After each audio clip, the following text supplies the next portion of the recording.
Ladies and gentlemen, we welcome you to episode number 108 of the Primetime Rundown right here on the Eastern Observer. Our show is presented to you by Black Cats NYC alongside my guys Ian Schraier, Mike Szabo, Joey Jarzynka on hand with you for another edition of the Primetime Rundown. Of course, our show is presented to you by Black Cats NYC. Be sure to download their newest hit single, Nothing's Gonna Stop Us. You could download it at blackcatsnyc.com or listen to it on any of the following music platforms: Google Play, iTunes, as well as Apple Podcasts, Spotify, and also can be heard on SiriusXM satellite radio as well.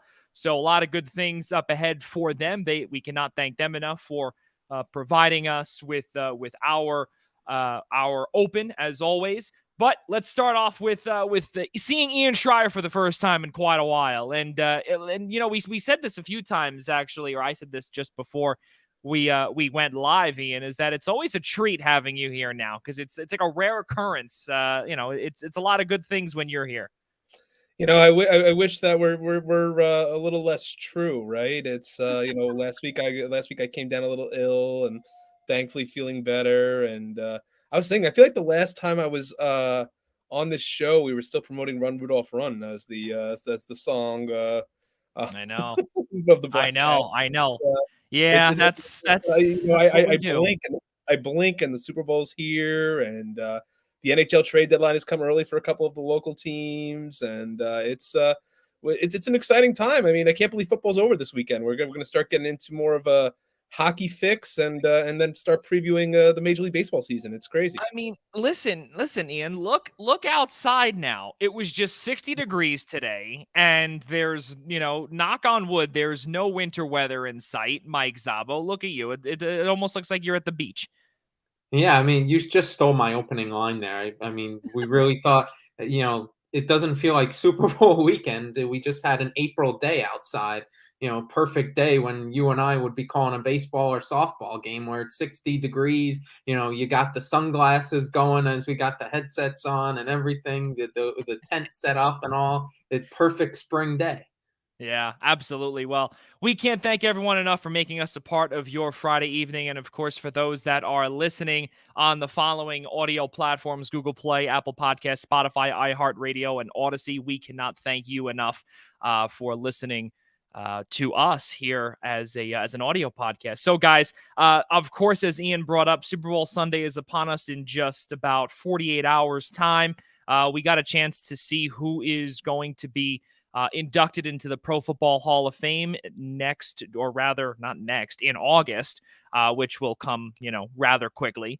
And as Ian also brought up too, the hockey trade deadline is March 3rd, 2023. And for a couple of local teams, they hit big.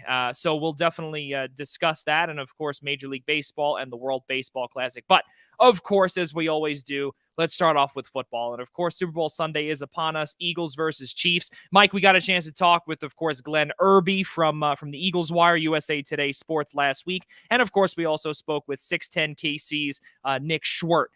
His podcast can be found on Odyssey, the host of Cody and Gold out in Kansas City. So, Ian, got to start off with you just because it's been a while since we've seen you, and there's a lot of good things that have happened in football since you were with us, and obviously Eagles Chiefs.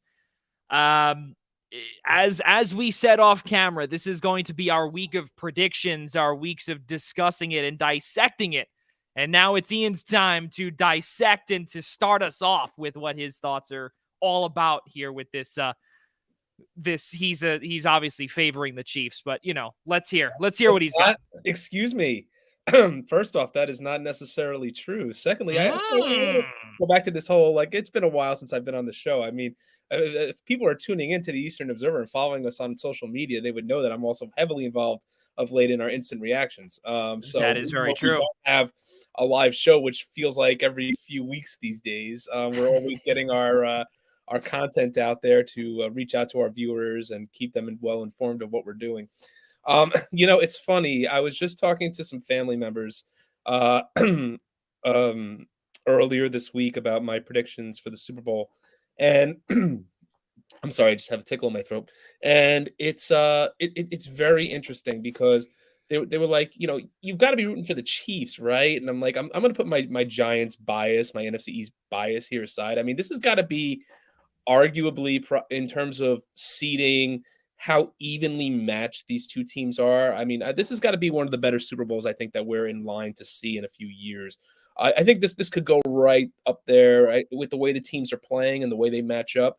I would say this probably matches up real well to the Kansas City San Francisco Super Bowl we had a few years ago, Mm. in terms of the level of competition that we could be seeing. Obviously, Jalen Hurts is on the opposing side of the field to Patrick Mahomes as opposed to Jimmy Garoppolo.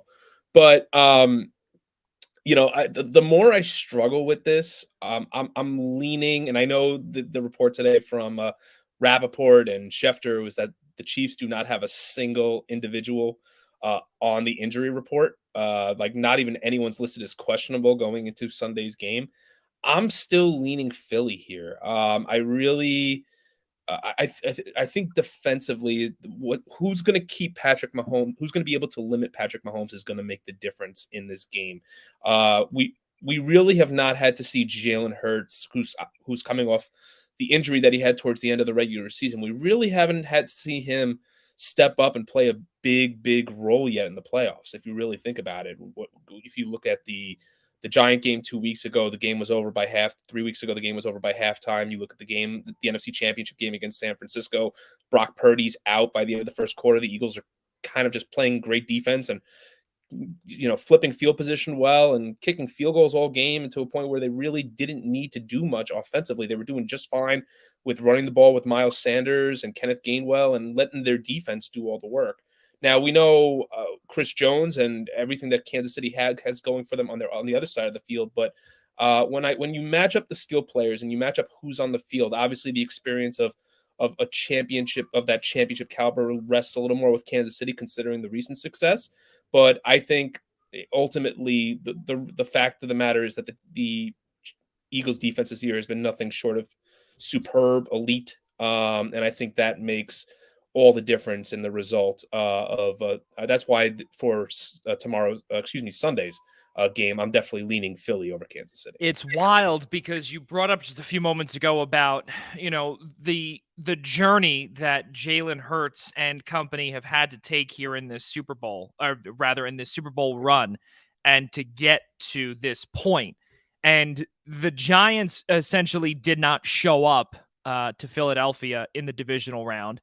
And San Francisco, on one sack by Hassan Reddick, takes out their quarterback in Brock Purdy. But the whole thing, though, that you kind of think about it, and when you say that, yes, they've played great defense or whatnot, but have they played against a Patrick Mahomes who has that Super Bowl experience when only just a grand total of 5 players from Super Bowl 52 are still on this roster? Just 5 players. Now, you look at the experience side of things, right? And obviously, after the loss to Tampa Bay, Kansas City made a lot of adjustments on that offensive line. They made a lot of adjustments, obviously, after Mahomes signed that big contract. So it's not, they don't have the luxury of having a lot of players alongside him, where, like how Jalen Hurts has, right, where they have a massive defense where they're able to pay all these guys and whatnot because Hurts is on his rookie contract and everything like that. But you think to yourself, well, you have that experience in Kansas City on the other side. Now, doesn't that potentially bode well for their chances? And two, looking at the coaching aspect too, that entire coaching staff is pretty much the same from Super Bowl 54. Anyone want to take that? Ian, take that away. Yeah, I mean, it's hard to go against Andy Reid, right? Also, I think what I wanted to kind of jump into here when you had made the point about going up against Patrick Mahomes is we have not yet had to see, and listen, I'm not discounting the factor that Travis Kelce will play in the Super Bowl. But we have yet to see at the same time Mahomes we really yet to see either of these quarterbacks get tested in the playoffs. Yeah. You think about it, right? I mean, that's no knock on what Cincinnati and Joe Burrow have done the last 2 years. We've really yet to see the receivers also get tested. And when you compare the Chiefs wide receiving corps this past year to maybe the last couple, where instead of I think that's the game we've played with ourselves all season is when is Kansas City really going to suffer the loss of Tyreek Hill? Where is that going to play a factor? And I'm not so sure that it wouldn't mean that Sunday would be the best time, considering the secondary that the Eagles have to run out there to go up against those type of players. I mean, the Eagles are going to have to contain Travis Kelce. I mean, he's going to get his catches. He's probably still going to go up for 7-8 receptions, 105 yards and a touchdown probably. But the whole idea is trying to contain the mobility of Patrick Mahomes, trying to keep guys like Marcus Valdes-Scantling and Juju Smith-Schuster, who's definitely stepped into a bigger role in the postseason. That's where I'm just kind of leaning differently. I know it's hard to bet against Andy Reid, right? It's hard to bet against the experience. It's hard to bet against potentially a healthy Patrick Mahomes, but there's just something in my gut. And listen, I don't necessarily, and we could sit here and go back to the whole Julian Love, like Nick Sirianni's just inherited this amazing team, and all he's got to do is sit there and a la Larry Coker in the 2001 Miami Hurricanes, just had to sit there and babysit a championship winning team. But like it or not, that's what they are, and they're ready to win. I mean, I have yet to see the Eagles. I mean, fail to show up for a game this year, to be honest with you, whether that was involved Gardner Minshew or not. It's the Eagles, to me, just feel like the more complete team. And that's why, yes, while Kansas City has the clear-cut edge in coaching, I'm not sure if that edge in coaching is going to be enough just to stop everything the Eagles have the ability to do. Mike Szabo, want to follow up on that?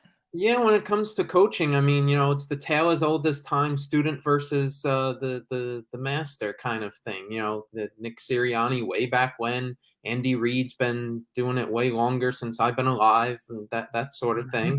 So Yes, that's right, Mike. Yes. I was going to say Nick Sirianni has been doing it longer than you've been alive, but go on.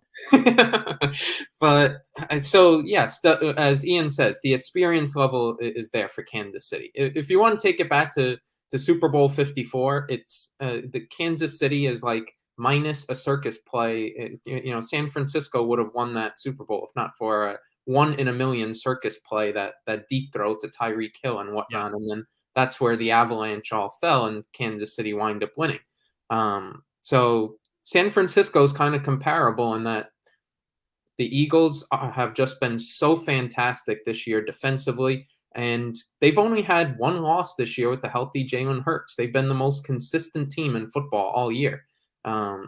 So as long as they're able to contain that Kansas City defensive line to the point where they're able to run the ball really well, I don't really see how Kansas City can stop them. I think Patrick Mahomes can make up a lot of deficiencies that your team may have. So I think it's definitely going to be quite the game, but I still think the Eagles wind up coming up with this one. I think they've just been so consistent. They run the ball really well, having all those running backs plus Hurts' running ability. They can run the ball really well against that Kansas City defensive line. I think Philly takes this one. Well, something else also too, Ian, is that, you brought up about how you were ill, right? But also a lot of the Kansas City Chiefs players have all of a sudden fallen ill. Don't even start. I'm so done with that. And listen, I want to get your thoughts on that in a minute, both of you actually, but from what we've gathered, right? And this is nature, right? You go from a very cold environment, right? And go down, right? And you're in air conditioning and whatever it is when you're coming from 20, 30 degrees or whatever. It's possible. Or is it? What do you got, Ian? I'm just so tired of this whole narrative. I mean, when we talk about the end of the football season, by the time you reach the Super Bowl, whether these guys have the flu or they're dealing with ankle sprains, I mean, none of these guys come into the end of the football season healthy. Nobody comes in healthy. I mean, they're all struggling through something. I think the you know, if you're telling me guys like Chris Jones and Patrick Mahomes and Isaiah Pacheco and all these key players that are going to make the difference for Kansas City is gonna. That's why, but that's why. Didn't this happen a few years ago? I think we were talking off camera. I believe it was Yeah. With Kansas City or San Francisco or one of the Super Bowls with Tampa Bay. Like and did it matter? Like if I can't remember which team it was. Tampa Bay is the name that sticks out of my head, and Tampa Bay won the Super Bowl. Like Yeah. I'm not going to sit here this always happens. Like it's February, guys get sick. Like this is the time of the year. I mean, if these teams, if you're talking about a team like from Philly, if the Eagles all of a sudden who play half their games this season in the Northeast start coming down with a cold before they schlep out to Arizona and play in the dome in in a warmer climate, and their bodies are adapting to the weather and they're getting sick as a result of it. I don't think that's going to change anything, Joey. I think by kickoff, it's a different mindset. You're there to win a football game. I don't even think it's. I'm not saying that it's going to affect their play. I'm not going to sit here and pull a Rob DeLuca and be like, yeah, the flu's going to change everything about the game.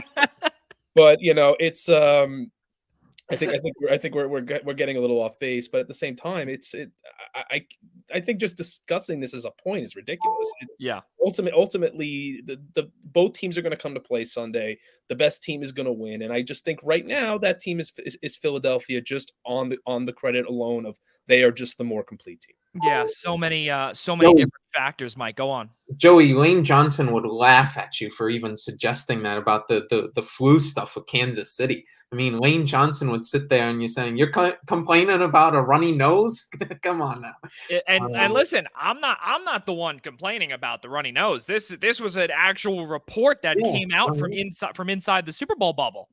Yeah, I know, but he would definitely be laughing. I can imagine him reading Twitter and being like, "Oh, really? Now a flu? Have they seen what I've been dealing with?" Exactly. Yeah, it's true. You think about it and you say to yourself, well, okay. I mean, he's got torn abs, and this man is playing still at a high level throughout the playoffs. It's truly remarkable. Really well against the defensive player of the year. Like, you did not notice that him. Like, you didn't have to mention Lane Johnson's name whenever Nick Bosa was matched up against him. Like, he just erased him whenever he was on that side. That's the defensive player of the year. Not even just Nick Bosa, Fred Warner. Like, I mean, even though Fred Warner had that scare with the injury on the first drive of the game in the NFC Championship, but so many players from this dominant, arguably the most dominant and the defense in the NFL this year, just in terms of complete defense, right? And the Eagles silenced them. Yes, I'm sure the loss of Brock Purdy took a toll on every ounce of what San Francisco did that day. Yeah. But at the same time, I mean, the Eagles still had to show up and play. No.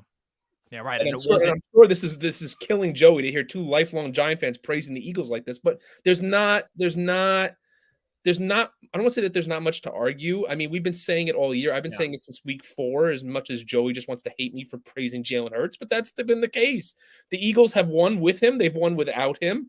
I mean, he wasn't the NFL MVP, and I'm not saying he should have been the MVP. He missed a few games as well, and as the season went on, he started to cool off a little bit more. But they've just been the more complete team all year, and I think I think Kansas City. If we're going to give our score predictions, I think Kansas City, without a doubt, will be within a touchdown. If I had to guess right now, Philly 27, Kansas City 21. Okay. Well, now I'm going to ask you this, Mike. I'm going to throw it to you because now we've got our thoughts. We've got pretty much everything that we've discussed, which is, throughout the week, we've discussed about the Kelsey brothers. We've spoken about Andy Reid facing off against his old team. Is it the last hurrah for Brandon Graham, for Fletcher Cox, and for Jason Kelsey? For those three, is it the last hurrah? What's the deal with Patrick Mahomes? Is he going to be healthy? Is Devontae Smith going to be the first player since who is it? He would be in a list of just 4 guys to win a national championship in college, a Heisman Trophy, and then also a Super Bowl. He would join a list of 4. I can't remember the names of the guys, but nonetheless, there's so many different storylines. We've covered every single one of them. I think now the time now is Mike, we just have to say our predictions. What do you got for this one? I think I'm gonna go a little bit higher with this one. Even though both teams I think are pretty evenly matched, it's gonna be a really good game. I'm going Eagles 33, Chiefs 27. Okay. I'm going to go with a 27-21 score. Eagles win against Kansas City, but it's not going to be easy. And I think also we have no idea about the injuries either. With L'Jarius Sneed, I think is probably the biggest injury that they're dealing with. And again, as Ian pointed out before, they do not have a single player on their injury list, which again is Neither do amazing. the Eagles really either. I think the Eagles Right. have one. Yeah, I think it's just one Britton Covey, which he's just the punt returner. Big whoop. You could put Boston Scott back there. But again, nonetheless, this is there's, like I said, there's a lot of question marks, a lot of whatever. We know the storylines. This is probably going to be one of the better Super Bowls in recent memory. And I'm not saying that as an Eagles fan. I'm saying that just as a putting my bias aside. I think this is going to be not a shootout, but it's going to be evenly matched on both sides of the ball. So I'm looking forward to it. But yeah, 27-21 Eagles win. They'll win by 6 against the Chiefs. Guys, let's move forward here. Last night was the NFL honors, and there were a lot of surprises. I'll be honest with you. There were a few that I saw that my eyes kind of opened up a bit. We'll read them off here, and we'll go from bottom to top just because we'll leave obviously MVP for last for those that did not know. Head and Shoulders never not working protection play of the year. 49ers tight end George Kittle against the Cowboys. Jim Brown, the rushing leader, was Josh Jacobs. The angry run of the year, Damian Pierce. Mike, Texans running back against Jacksonville. The Art Rooney Sportsmanship Award is Calais Campbell, Ravens defensive lineman. The AP Assistant Coach of the Year was DeMeco Ryans before he bolted off to Houston as the 49ers defensive coordinator. The Deacon Jones Sack Leader Award was Nick Bosa. I believe he led the league in sacks this year. NFL Fan of the Year was a Seahawks fan. We're really going off on these awards right now. Listen, I'm reading exactly what I see here from the NFL honors as well. The Salute to Service Award presented by USAA, Ron Rivera, Commanders head coach. FedEx Air and Ground Players of the Year, Joe Burrow and Josh Jacobs. Walter Payton Man of the Year Award, Dak Prescott. Let's see. Okay, now we get into the Associated Press ones. So AP Defensive Rookie of the Year was Sauce Ahmad Gardner, Jets corner. AP Offensive Rookie of the Year was Garrett Wilson, Jets wideout. AP Defensive Player of the Year was Nick Bosa. AP Offensive Player of the Year was Justin Jefferson. AP Comeback Player of the Year was Geno Smith. AP Coach of the Year was Brian Daboll, which we kind of figured. And AP MVP was Patrick Mahomes. Actually, Mike Szabo, I got to ask you this question first. Who was the one, or what was the one award that stood out to you, whether it be good, bad, whatever it was, that you didn't agree with potentially? No, you're muted. Comeback Player of the Year, really. Yeah, I think the definition of what this award really is just eluded the NFL. Geno Smith was really the most improved player in the NFL. Like, he didn't come back from anything or whatnot. He came back from being a bad quarterback for the last 6 years. That's what he came back from. And, hats off to him. Listen, hats off to him. He went to Seattle this year, and he's revamped his career. He had a great year, a really good, accurate quarterback. He rebuilt his career this year. Hats off to him, not taking anything away from him. But it's not Comeback Player of the Year. That's Most Improved Player of the Year. So it probably suits the NFL better just to make a separate award for just that, and Most Improved Player of the Year, which Geno Smith would have undoubtedly won. I don't really understand Comeback Player of the Year, given what you think the definition really should be. Ian, I want to throw this one to you. What do you think? Do you agree? Yes and no, because I understand the definition that Mike is going with there. Because if that were the case, I guess you could have obviously instituted Saquon Barkley in that voting. You could have. There are a couple different routes you could have gone there. Christian McCaffrey could have been certainly another one. Yep. You know, I guess I think you had to. I don't want to say yeah. It's really a hard way to put this. Of saying you had to recognize Geno because of the year he had. He had the highest passer rating of any quarterback in football at multiple junctures this season, and I think that goes without saying. The Seattle Seahawks are not in the playoffs without Geno Smith. Would any franchise in 30 years from now, are we going to look back on ourselves and say, can we believe that Geno Smith led a franchise to the playoffs?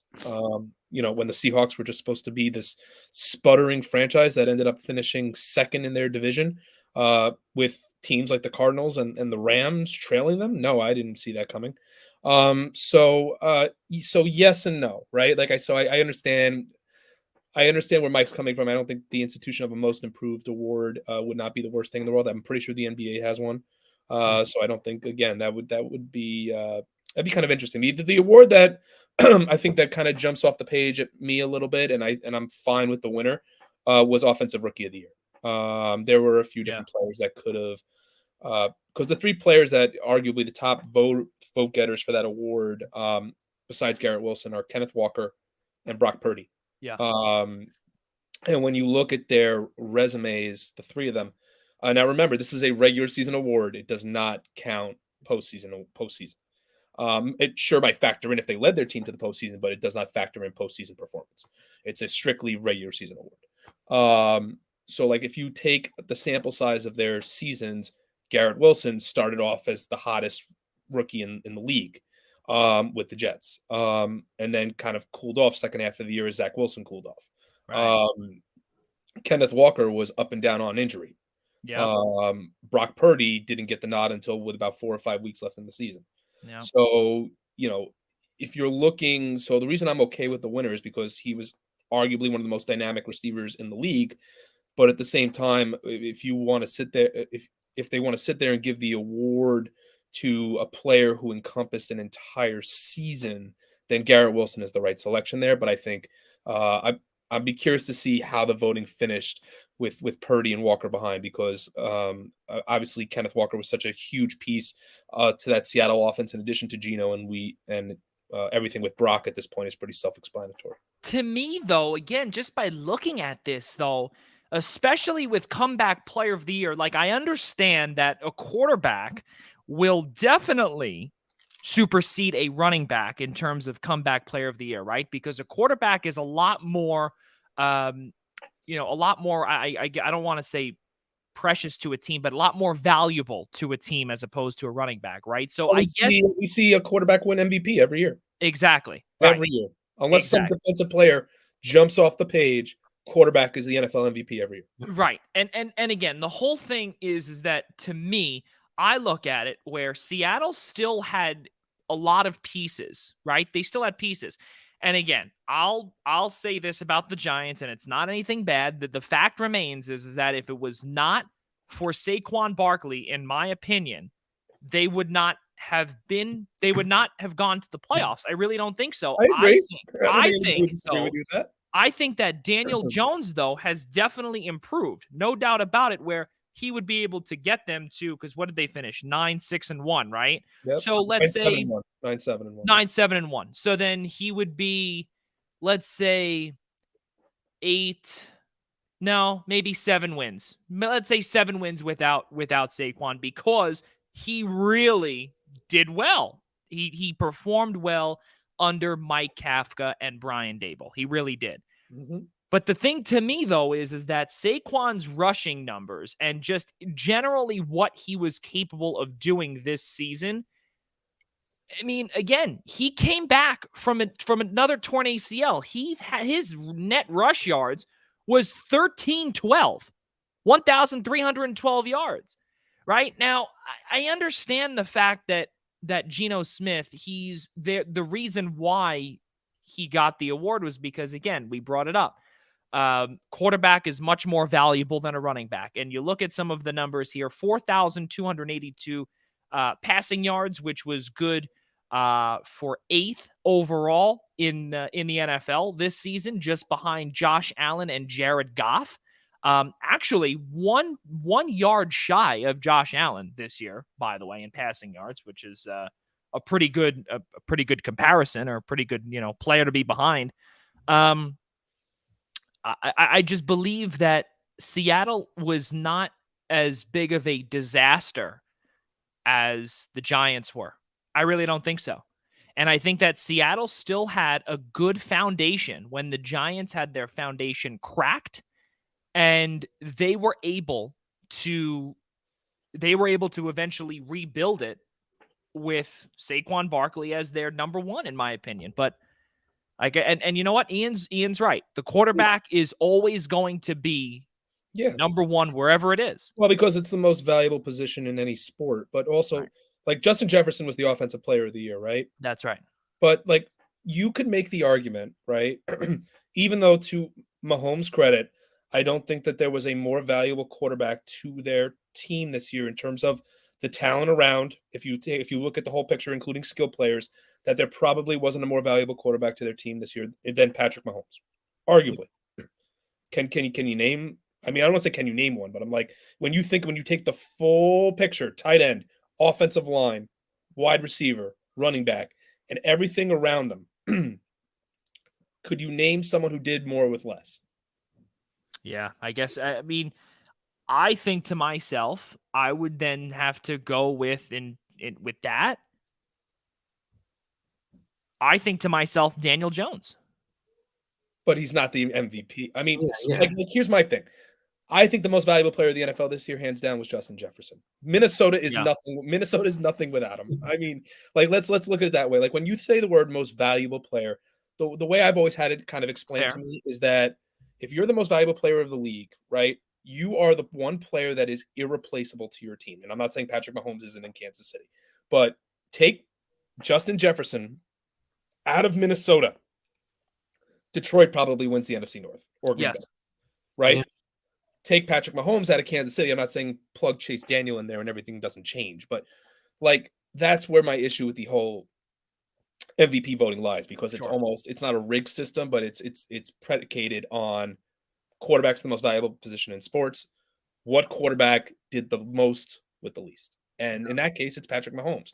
But I do think that, like, if you want to ask me who my MVP is this year, it's Justin Jefferson. But you know, I mean, they're not going to sit there and they're not going to nitpick and clip at every single play and say, okay, how many plays was Justin Jefferson overthrown? How many plays did he go down and make a nice play going to his knees? You know, all these type of things that would incorporate in their voting. But that's just, I guess, that's the way you just plug away at the NFL, right? It's quarterback. It's not going to. I mean, plus they're always going to favor Mahomes too, and that the one thing this year that I think he finally had to prove was what can he do without Tyreek Hill, and he proved that. And also remember, coming into the year, the AFC West was determined to be the biggest shootout division of it all. Yes, you had Justin Herbert in LA, you had Russell Wilson in Denver, you had Josh McDaniels now coaching with Derek Carr, and arguably one of the best, as Joey alluded to, with all the awards Josh Jacobs won. I mean, and Devontae Adams too. Don't forget him too. And Devontae Adams, right? So, like, in terms of like a shootout division, this was supposed to be the division that every fantasy football player was supposed to invest in to say, this is where I'm going to get my points. Right. And still, Kansas City, subtracting sans Tyreek Hill, Kansas City still wins the division. Truly amazing. And now they're also in the Super Bowl without Tyreek Hill. It just shows. Right. How good Mahomes really is, and also how good of a coach Andy Reid is too, where he's able to get everyone aligned and whatnot, and whatever the case is. But this is something else too, fellas. This is one thing that we did not say that was announced in the NFL honors last night, but the Pro Football Hall of Fame 2023 class features a whole bunch of players that Mike never saw. And he never saw Rondé Barber. He never saw Darrelle Revis. He never saw Joe Thomas. Never saw Zach Thomas. Never saw DeMarcus Ware. And forget about the seniors. Do you know what team Zach Thomas played for? No. Oh, I saw Darrelle Revis. Oh, That one we can omit. Oh, I've I'm seen done. Darrelle Revis. I'm done. I was 10 years old. That's one of the best linebackers, if not the best linebacker to ever play in Miami. Zach Thomas. Man. Zach Thomas is long overdue for a Hall of Fame. Did you see his video reaction, man? He Yeah. could not hold back the tears. Yeah, well, I mean, because how many times has he passed up? Yeah. He retired in 2008, I think, right? 2007, 2008, give or take. Mike was only 2 years old then. Yeah, exactly. So, and then when Rondé Barber retired, Mike was the size of, like I said, a centipede. So From my sports memory, probably I was 2 years old. I can't remember Tiki anything. might still be about it. playing then. Yeah. That's so true. But Joe Thomas, DeMarcus Ware, those guys, they're first ballot Hall of Famers, and the same thing went with Darrelle Revis as well. The senior guys, Don Coryell, Chuck Howley, Joe Klecko, and Ken Riley are the 4 seniors and coach contributors that make up the Hall of Fame class of 2023, a total of 9 players. Ian, since obviously Mike is, going through a historical lesson right now with us, Zach Thomas is, in my opinion, I think, like I said, he retired in 2007, 2008, one of the best linebackers that has ever played in Miami. And the best. Right, if not the best, and one of the best linebackers ever to play the game. Again, this is something that I think is long overdue and should have happened years ago. Yeah, I mean, I think the case with Zach Thomas is, unfortunately, he unfortunately played during an era of Miami football that was just consumed by New England and Tom Brady. Yep. That really, I believe he only, and check the stats for me if I'm wrong here, Joey. I think he only went to the playoffs once, and that was the year that, if I'm not mistaken, was 2008, which was the Brett Favre year. Sorry, again, Mike, historical lesson for you. Brett Favre's year in with the Jets. That was the year that Brady went down and Matt Castle started. And as a result, Chad Pennington beat the Jets in week 17. And the Miami Dolphins under Tony Sparano with the Wildcat offense won the AFC East. And I'm pretty sure that was his only appearance in the playoffs, though he was probably got to be a perennial Pro Bowler every year he probably played in the league, in terms of not even Pro Bowler, but an All Pro at his position. I mean, Joe Thomas, arguably one of the best left tackles to ever do it. Darrelle Revis, it's so funny, Darrelle Revis. Oh man, and I just know people that are just still so bitter over him going to New England as Jet fans, and when they had inducted him into the Jets Ring of Honor this year, to be like, there's no way I'm going. He's a traitor. He went to New England. He went there. Give me a break, man. Like, do you guys make it to 2 AFC championship games without him? Like, no. So like, just kind of go down the list. And I'm so happy for Joe Klecko. Joe Klecko was, talk about, your era of successful Jet teams, and especially in the 1980s. Air Coryell, the former head coach, who really reinvented the game of football, and really he's the reason the NFL is the passing league it is now. That all started with Dan Fouts with the then San Diego Chargers. Mike, were you alive when the Chargers were in San Diego? No shot. Qualcomm Stadium. Qualcomm Stadium. He has no idea. It never gets old. We're gonna lose viewers every time we just give Mike a historical lesson. I know. But that Air Coryell, man, that goes back to the whole San Diego Chargers. I mean, he's the man who reinvented football the way we know it today.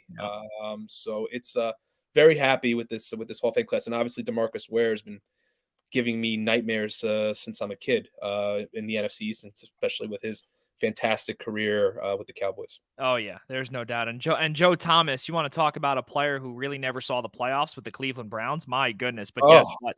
He was one of the best. How many legendary quarterbacks did he protect? Oh, he had to have protected like 27. That's where I would. I don't know. He's protected so many. Brandon Whedon. Oh man. Cleveland Browns legend Brandon Whedon. EJ Manuel. Cleveland Browns legend EJ Manuel. Where's DeLuca and Casey when you need him? I need it. But Zach Thomas, Ian, just to go back to your point, he played in a total of 8 playoff games: 1997, 1998, 1999, 2000, and 2001. They made the playoffs. And that was it. I didn't realize that. That was it. Yeah. And then 2008. Yeah, 2008, right? 2008. No, 2008. He had just left to go to the Dallas Cowboys, where they finished 8-8. Oh, wow. Okay, Yep. interesting. Yeah. I'm trying to like kind of take myself back to like the end of the 90s, early 2000s Dolphins, Yep. and I'm trying to, because Brady's first year was 2000. Brady's Super Bowl year was 2000. Right. So his first Super Bowl year. So yeah, I guess that kind of makes sense because that would be who was the starting quarterback for the Miami Dolphins during that era? Because it was right after Marino. Was that some combination of like Ray Lucas and now we're gonna have to look this up. Let's see. We've got it I'm curious who the QB was back then. Well, 90, I think when did Marino retire? 99 or 2000 he was done? Maybe. I was gonna say it's gotta be right at the end of the Marino era. So Yeah, maybe he was still there. All right. So yeah, that sounds about, because I remember Marino was, I think, 2001. Wow, is that late?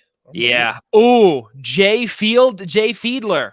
Jay Fiedler, there you go. Yeah, Lamar. Yeah. Oh no, Lamar Smith. That was running back. Yeah. Oh my goodness, Thurman Thomas was a part of that team too. That was towards the tail end of his career. Wow, interesting. Yeah, nice little history lesson for me there. And you know who the coach of that team was? Wow, Dave Wannstedt. Yes, sir, Dave Wannstedt, future Chicago Bears legend and future University of Pittsburgh head coach. That's right. That's right. Mike's head is absolutely spinning and probably exploding at these names.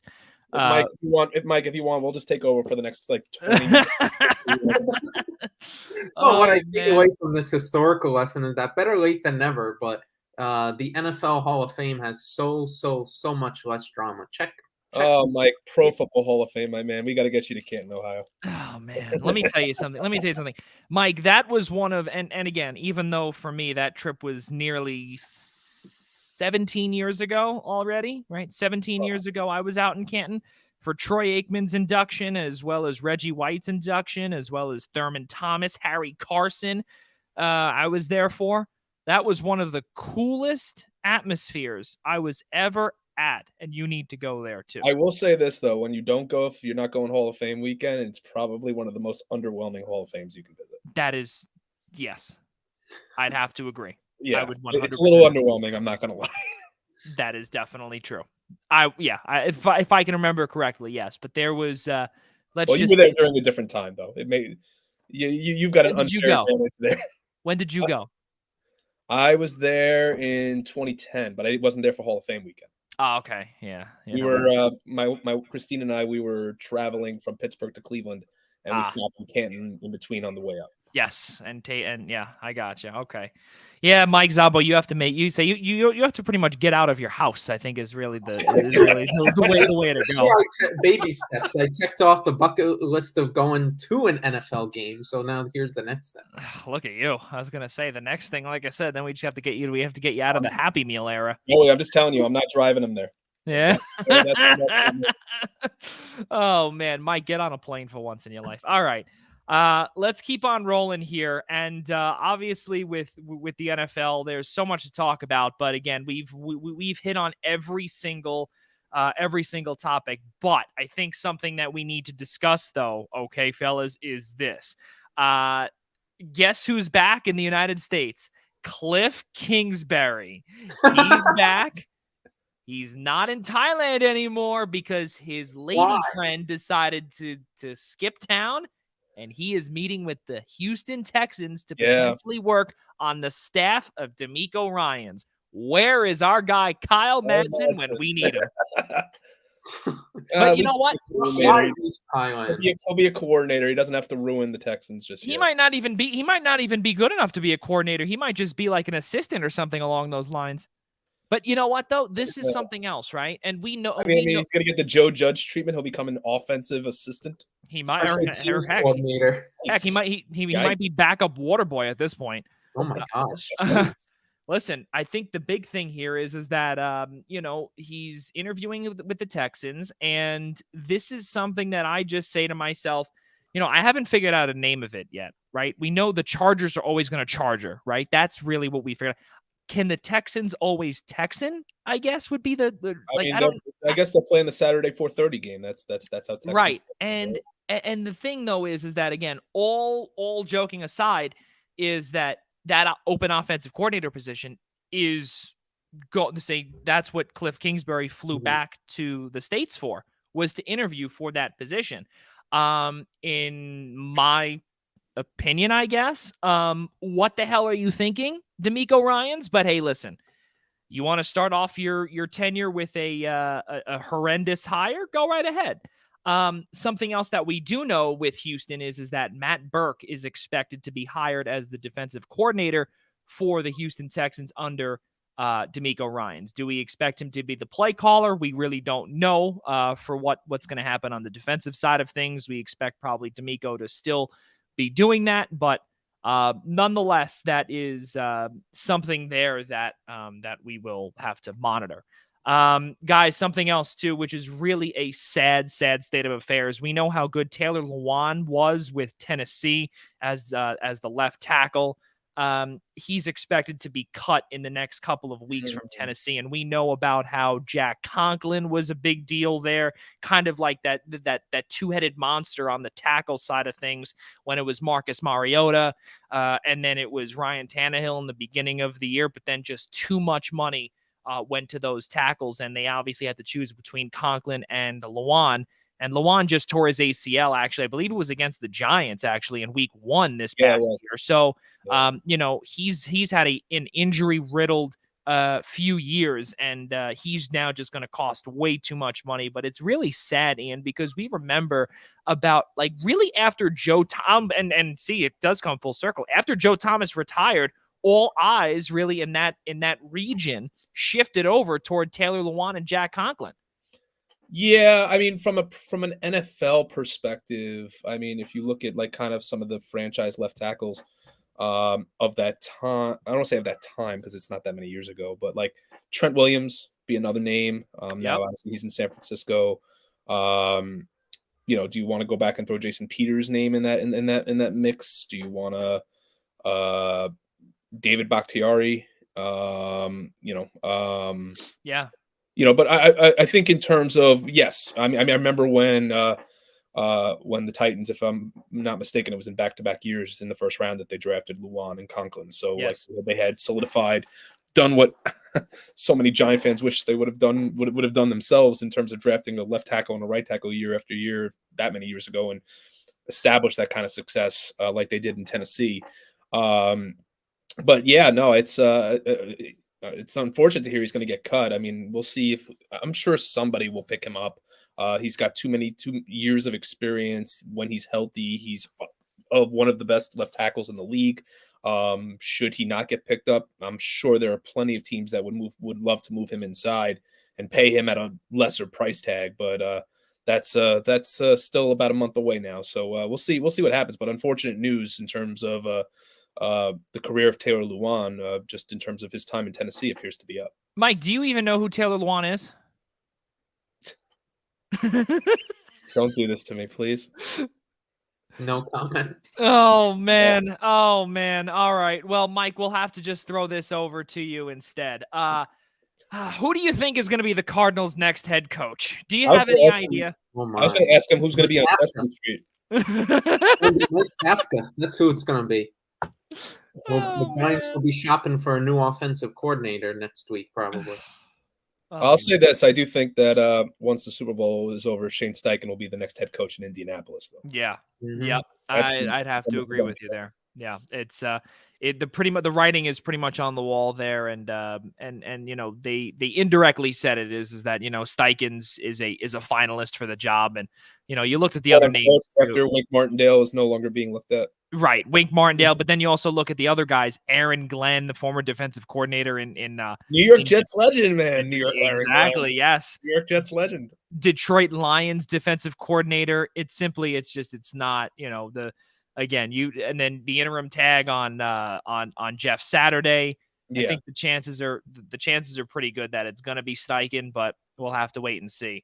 I think Tim Irsay knows what it takes to run that franchise the right way. It's obviously the Colts have kind of fallen on bad times here the last couple of years, but They always seem to find a way to in that division, especially unless it now all of a sudden becomes Jacksonville's division. And I don't think in my lifetime I would ever say those words, but they finally got the right head coach at the wheel.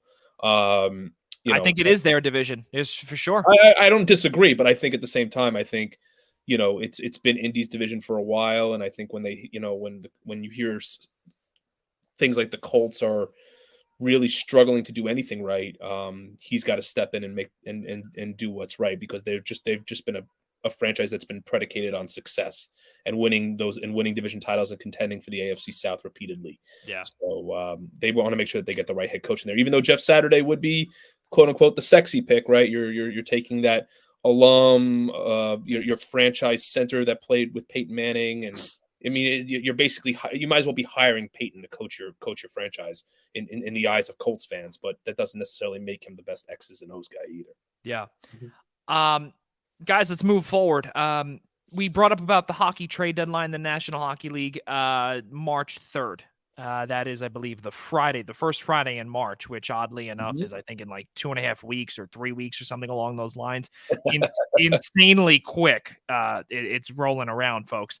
The New York Rangers traded just yesterday for Vladimir Tarasenko and defender. Or defender. See, I'm in soccer mode too. Defenseman Nico Mikkola from St. Louis for a first-round pick and a conditional fourth, as well as prospect as well, and Sammy Blais.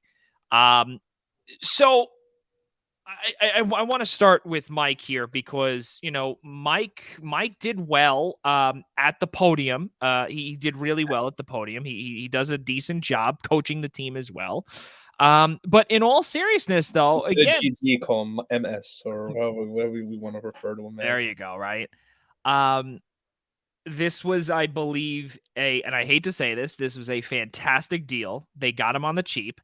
And St. Louis even retained 50% of his salary too, which leaves about $1.6 million left to play with before the March 3rd trade deadline. This is a big deal. He just scored a goal just a few minutes ago against Seattle, against San Jose Sharks legend Martin Jones. So it's a good start. Well, I don't think he could ever erase this completely, but Chris Drury tried to do everything he could to erase the black mark that was the Pavel Buchnevich trade, I guess. That it wound up in hindsight turning out to be really bad. I do not claim that was an error on my part there. That was a computer error that led to that trade and whatnot. So I don't take any credit for that, just to continue the Photoshop meme. Oh, I was so confused. I'm like, wait, where are you? Yeah, I'm like, I really did not set that up well, honestly. I really okay.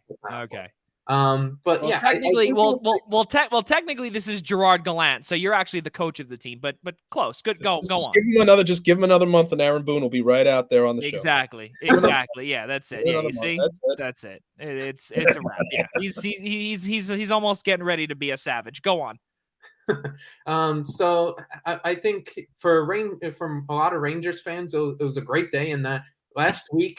Sammy Blais era has not really gone well in the New York Rangers at all. It's really not gotten well. I think that's an understatement. It's an understatement. He didn't score a goal like in 50+ games. So just starting to Donald Brashear wearing number 91, but we continue. Yeah, I mean, he just to start off on that point in the trade, most people looking for him just to purely be cut and for nothing and whatnot, and Drury's able to attach him to a trade to two guys in Tarasenko and Mikkola, who are really going to contribute to this team going forward. He's already off to a good start, as you mentioned, scoring earlier on today. I think it was a really good move for the Rangers in that you were going to have to give up a first-round pick. That's fine. You have two of them, so you have some room to play with there. I don't think they really overpaid and whatnot. I think Tarasenko, he's not the player maybe he was 5 years ago. A lot of people aren't as they start getting up into their 30s in hockey, but he's still a really quality NHL player. You think being on a better team with some more playmakers and whatnot, the goals total will come up. I think it's just a really good deal to solidify their top six. As we looked at the practice lines this morning, that top six looked a lot better, a lot more well-rounded out. You're able to slide people down. The depth looks much better and whatnot. And defensively also, we knew they were going to have to go out and get some defensive help, some more depth there. And Mikola now a more veteran defenseman in the league compared to what the rest of the core that they had after the top four guys.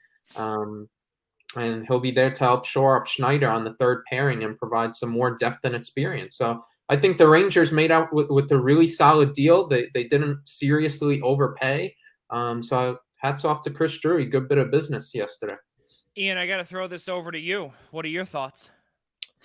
I think the one thing about this year's Rangers team, and I think you could find any Ranger fan that would dispute otherwise, is they've been very Jekyll and Hyde. I mean, for a team that's looking like they're going to be back in the playoffs, they're a very Jekyll and Hyde team. There's days that the top six look like they're going to put up 3-4 goals a night. Then there's nights where they don't even show up, and players like Alexis Lafreniere have been maybe not healthy scratches, but have been downgraded to the third line. Vitaly Kravtsov, he's been up and down all season. These were two players, obviously one of them being a number 1 overall draft pick in Lafreniere, who you're still waiting to find his game. Thankfully for the Rangers, the two big players that have really stepped up their game this year have been Capo Caco and Filipino. That's made the difference for the subtraction, but also, Kreider's gone missing at times. Panarin especially has gone missing at times. I mean, the Rangers' best offensive player this year, hands down, has got to be Mika Zibanejad, and it's not close. So that's why I'm saying there are days where they've been very Jekyll and Hyde, and I think what bringing in a quality player like Mike said in Tarasenko, what that is going to do is it stabilizes the top six, and it takes more pressure off the top line. It gives Artemi Panarin his Russian buddy. They've already scored a goal tonight. Tarasenko had the first goal of the game. They lead 3-0 after one. Allows and now you keep the kid line together, which has a lot of chemistry. You're now gonna no longer have, say, Lecision out there on the fourth line. Now you can finally move Barclay Goudreau back to the line that he's supposed to play on alongside Jimmy Vesey and Julien Gauthier. So it seems like what this trade did was it kind of put them in the same position where it did last year at the trade deadline. And obviously Tarasenko being a much better player in terms of his resume than, say, Andrew Kopp, Tyler Mott, Frank Vetrano. Frank Vetrano. They took pieces and plugged away, and they worked. I mean, a player of Tarasenko's caliber, you're supposed to say we plug him in right away, and that's going to give us our top line player that, especially at right wing, was the area where Ranger fans were begging Chris Drury to do something. And that's really what is the key piece of this, is that they needed. I mean, it's crazy to think with all the players that they have at their disposal that they needed another elite scorer. But that's what they needed. I mean, this is a team that I don't care who they matched up against. I did not see if the Rangers didn't do something like this at the deadline, which we thought they were going to anyway. I didn't really see the Rangers making it out of the first round this year. I really didn't, with the team as constructed pre-Tarasenko, because we're halfway. We've got 30 games left, and there are just key players on this team that are still not producing at the consistent level that you want to see them at. Hopefully, the acquisition of Tarasenko, and finally with the acquisition of Mikola, with giving them a left-handed defenseman that they've also so desperately needed, will hopefully kind of glue this together and keep, as long as they stay healthy, allow them to make a deeper run into the playoffs. See, but that is the thing, and you said that perfectly, Ian, if they stay healthy. Now, they only have $1.6 million left to play with, and we said this off in our group chat as well, is that something that I look at, right? They're in cap hell, and we've known that come the end of this year, they have to find a way to re-sign Filipino. They have to find a way to shore up that or to keep that kid line together, and to keep the centers 1 through 4 together, because as we've known for pretty much even this year too. When That's they what worked signed for the Rangers last year, Joey. That's exactly what worked for the Rangers last year. But go ahead. I'm sorry. Right, exactly. Yeah. And it worked last year. But the thing also to me is that you're gonna probably see more of these deals year after year until the cap goes exponentially higher by Chris Drury. And it kind of raises the question of, is he done for the rest of this year, and say, all right, this is what we're going to go with, because we may have to save some things for the next year too, because chances are we're going to go into next year with the same exact problem as we did this year, because we don't have the money to not only re-up Tarasenko, which the Rangers do not have the money to do so, because they expect that money to go towards Filipino when the $3.5 million or whatever comes off the books, when that dead money, that's going to go towards Hedel. But then you also have to re-sign a few other guys too, right? That's something else too that is really key here, is that, all right, they're going for it, but Mike, do they have that ability, or do they have the assets to trade away? And will they trade those assets away, or do they potentially save it maybe for the offseason to shore up that right wing for years to come? Or are they going to play this game of, all right, we're going to trade for a right winger every trade deadline? I think what Drury's done well in that he's known that they're in this cap situation, just like last year. They knew they're going to go out and acquire expiring contracts, so it's not going to really burden them long term on the cap. So I think he never really, this trade was never with the intention that, oh, we're signing Tarasenko long term. They know that's not going to happen. That's not the situation that they're in. This is a pure rental, no matter what happens, and you hope you eke out every bit of great hockey that we know, based on his track record that Tarasenko has. Maybe they do. I think in terms of trading those assets at every deadline and whatnot. Hopefully it's not for that much longer. I guess you're kind of hoping, the Rangers in Toronto or something like that, they go farther and the escrow gets paid off quicker than you'd hope, and the cap starts going up. Maybe that's all Drury can pay for. So maybe it's not 3 years that he has to keep on doing this. Maybe it's only 2. But does that affect them now? But does that affect them now for a potential future move, because he still has 1.6 million to play with? How much, or whoever it is, what assets will it cost, and do they want to do that the rest of the way, or save it till next year? Well, right now they still have they still have another first round pick. I don't think that in terms of space on the roster and the cap space, is there really anybody out there that they're going to go and get that's going to cost them the first round pick, honestly? So probably I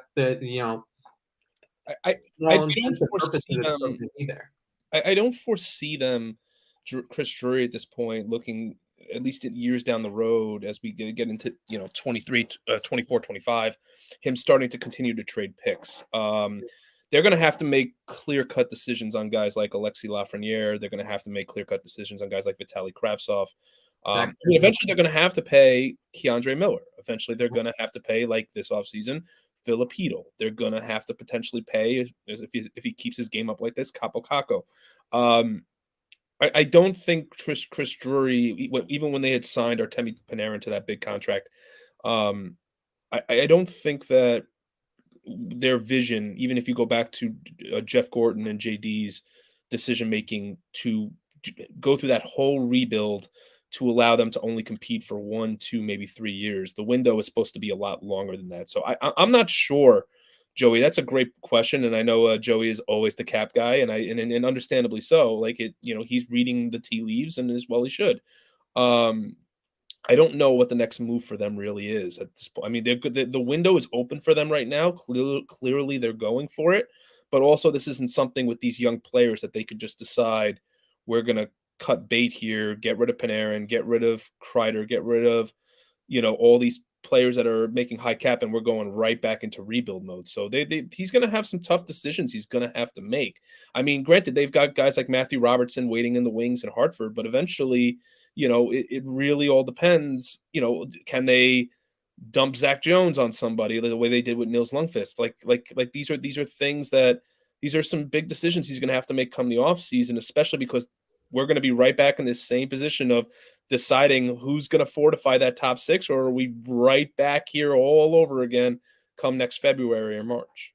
Exactly. Yeah, go ahead, Mike. Sorry. I think the difference, the thing also is that the reason why they whether it's last year or this year they're trading picks too is you're still biding time for those kids, whether it's the kid line, and certainly Hedo's come through. Lafreniere and Hedo and Kako, I'm sorry, have broken through. I don't think as consistently as Hedo throughout the year. They've had their spurts and moments. They're not going to keep a player, Mike, like Matthew Robertson, who's expected to be a top 4 defenseman for the Rangers in the future, down at Hartford for an extended period of time. That's the whole thing. Like maybe in the offseason, this whole Ben Harper, like although they extended him, maybe he comes in and fills that final third defensive pairing spot. I don't know. It's a tough sell, but because the thing is they're looking to stay competitive long term. But how are they going to do so with the cap? Well, that's the thing. That's the last 2 seasons, whether it's last year or now. The reason why they trade picks is they're still believing in some of these kids, whether it's on the forward line or defensive line. But next year, you're probably starting to say some of the clock may be starting to run out on some of these guys if the jury is still out, or if they aren't as good. Whether that is the Kratzoffs or that is the kid line or whatnot, depending on how they continue to develop. If they, if they develop much better and they're really good players, it's going to be, okay, how we're going to pay them, how we're going to fit into this. What's the cap casualty here and there and whatnot. And that's where you see them maybe not trading picks. It's like Ian said, they'll just be trading some of the players. So this is something else too, and I know Ian knows this, right? Mike was not born around the Alexander Semin to Carolina time and whatnot, but Ian, you remember, right? When Carolina was so loaded on defense, right? Yep. And they did not have the forwards, right? Because they were still in the time when they really could not attract those big free agents, right? And when they had gotten Alexander Semin, they're like, all right, this is the jump start that we need, but we're drafting the defenseman. They drafted Brad Pesce, Slavin, Jacob Slavin as well. They had a whole plethora of guys. Look, they also had Adam Fox too, right? That was a big deal. They had gotten Adam Fox too, and they had way too many defensemen, right? So now you kind of say to yourself, well, the Rangers, they have a lot of prospects that they really have not, first off, auditioned yet, which I think is truly key. And I would not be surprised if the Rangers at some point, and I don't expect them to do it now, because now it's February 10th, you're in the midst of this playoff race, and you can't be playing with these guys' entry-level contracts and whatever the case is, right? Or could you? I don't think so, unless there's barring a massive injury, right? You at some point would have to say, all right, we're gonna test these kids out, and we're gonna use them as trade bait, and potentially you might have to go down that route as opposed to trading those picks and doing what Carolina did years ago and, trade those guys for a forward, or trade a couple of big time prospects for one big forward that has some control, right? Which is similar to what the Devils have now. They've got a ton of prospects that they built up, and now they're probably going to go trade for Timo Meier. But that leads us into our next point, which of course is Rob DeLuca, our old co-host here. He says, quote, "The time for the Rangers to strike is now, but it's not there yet. More moves need to be made, but as Mr. Cap over there points out, the Rangers are a little tight on space. Yes, 1.6 million tight. That being said, the Tarasenko move is solid. The change of scenery will likely only benefit him. We know Szabo is heartbroken that Kreider will be taken off the top line for like a month. I'm way over the heartbreak. He's been off the line for top line for quite a while. Mr. Inevitable simply cannot do that. And Ian, it doesn't matter what line. Ian, Kreider and Ian, they're synonymous. I mean, listen, now I want to go back here to what DeLuca said here. And for those that are watching, I just want to pull up exactly what he said here. Is that the Rangers' time to strike is now? Yes, but it's not there yet. More moves need to be made. Yes. But with what though? That's the whole thing. And do you want to give up that future now when you may need it next year? Ian, I want to throw it to you. You had brought up about potentially a cap prediction. Yeah, I was going to ask you. I was saying I kind of wanted to, even though as the diehard Islander Ranger despiser that you are, Joe, Sure. you wanted to, we have the same conversation the last couple of years, because ever since Artemi Panarin got signed to that big contract, we knew where the Rangers were going to stand with regards to paying these prospects. Yeah. So, let's put you in the hot seat as a Rangers general manager, Chris Drury. Yeah. What is your, I don't want to say long-term because it's not long-term, but I would say as we look towards this offseason and the following offseason, what are your predictions with what Rangers currently have, and where do you feel moves need to be made? Well, this is for starters. Your number one right winger needs to come from outside the organization. But again, at what cost is that going to be? And I wouldn't be surprised if it's someone that is and at this rate, they're going to try and go from someone within the organization to try and save that space, to also try and save those prospects. But again, if your time is to win now, you have to package some guys, and you're going to have to make a trade. There's no doubt about it. You're going to have to get some guys, a guy with control.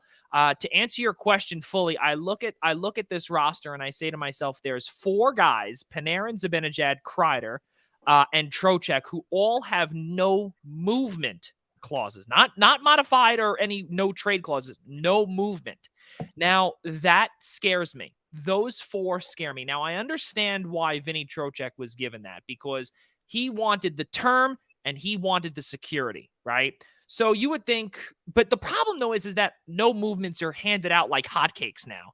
And that's not, I'm not really a fan of that. I don't like that. Now I get the players want the security. I understand it. But I look at this roster and I say to myself, right wing needs to be fixed. And also if Barclay Goodrow can have some line mates, then he's fine as a fourth center, right? Right. That's no problem. And then you have you have a 1 through 4, right? And that's what the Rangers have been struggling with for quite a while. For quite a while, they've been struggling from top to bottom. Now, you look at the third line center and you look at Philip Hedl, right? Who right now is making $2.3 million, but he's RFA eligible with arbitration. So you figure, give or take, he'll make about $4 million, right? So he makes $4 million times however much. But then you also look, Alexis Lafreniere needs a new contract too. He's only making $925. So, okay, he makes about $2 million, right? So $3.5 million comes off. 3.5 or 3.7 for Tarasenko comes off. That's about $7-ish million. Kravtsov comes off. That's $875. Julian Gauthier comes off. That's 1.6. So that's what, close to 10 million, give or take. Nine change, yeah. Right, exactly. Mikkola comes off 2. Jaro Halak comes off 2. 2 and 2. That's 3.5. So 3.5, and that is what? That's about 13-14 million, give or take. So, the problem that I have here is that, again, these guys need to get paid, and they're going to get paid lots of money. They're going to get paid lots of money, but can you afford to pay, some of these guys? Can you afford to pay some of these guys? I don't know. And you're going to have to pay for a backup goaltender too. 1.5 again for Jaro Halak, I think, was a lot of money. Yep. But he's worth every penny right now. I think Mike, he's won 6 straight or something along those lines. Yeah, with a goals against average of about 2. Right, 6 straight. Yeah, exactly. So he's done pretty well. And it's either, do you move on to another backup? What do you do there? You're probably going to have to go cheaper. You're probably going to have to go cheaper on your backup goaltender, since you've got Igor. But again, and I said this the moment that Artemi Panarin signed in Manhattan, is that contract at some point is going to bite them. And this was before COVID happened. So before all of the escrow and before all of everything. I'm sorry, ladies and gentlemen, I just dropped my water.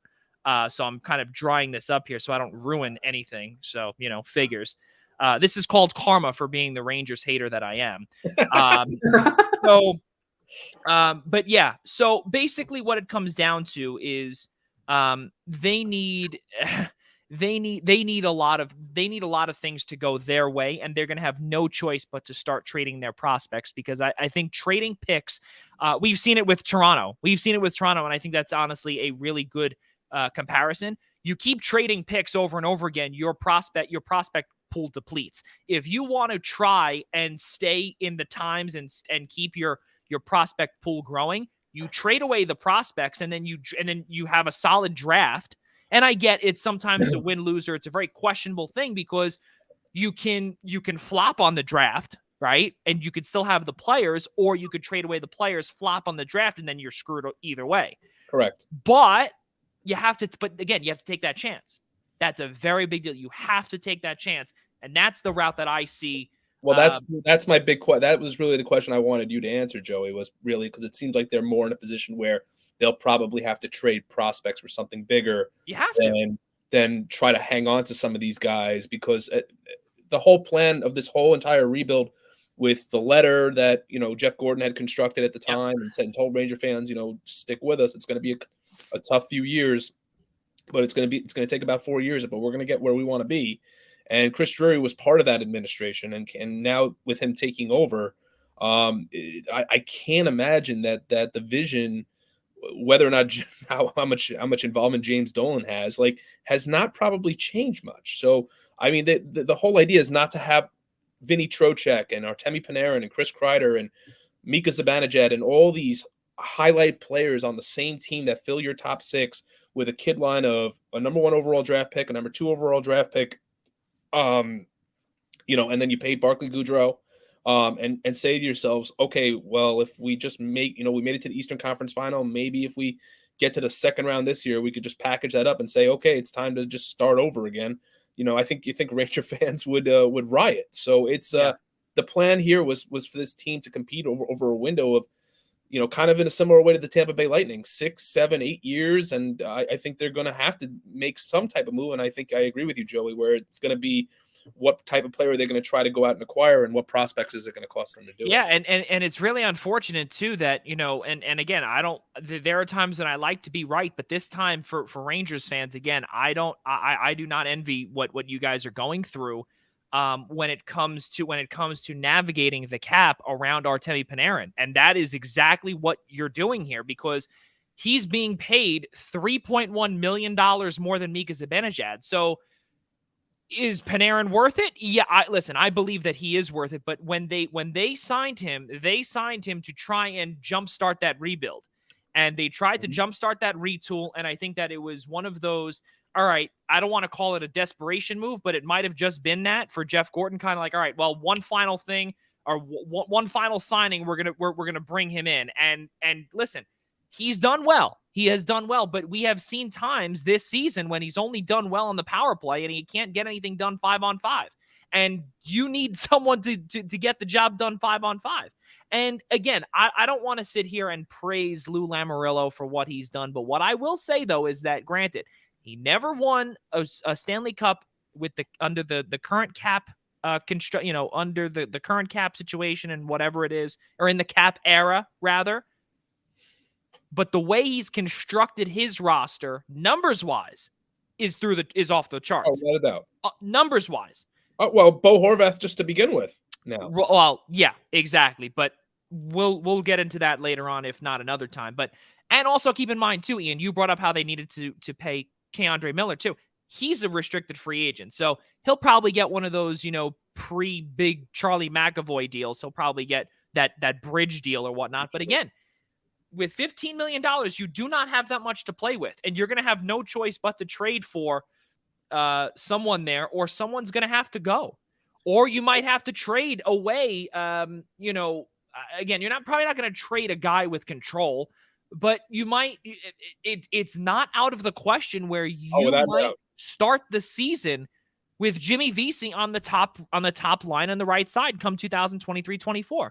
It might just be just like after Vetrano jumped ship, Kopp jumped ship, Strome took a big deal out in Anaheim. And Tyler Mott even too. He even got paid.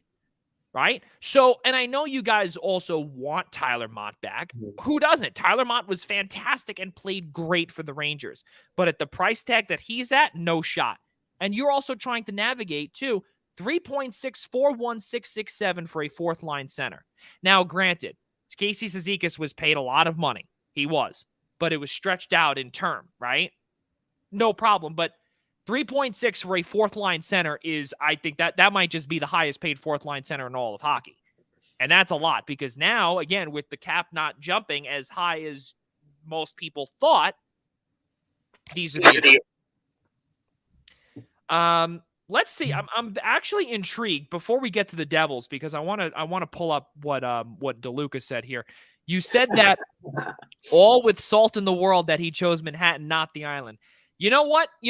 I'll be honest with you, DeLuca. If Panarin signed with the Islanders, it would have been about $13 million. And the team, he took nearly $2 million less because his girlfriend or his wife or his fiance or whatever it was thought that Manhattan was better for her modeling career. Okay, so that was the big you thing. want to drive on the LIE, Joey?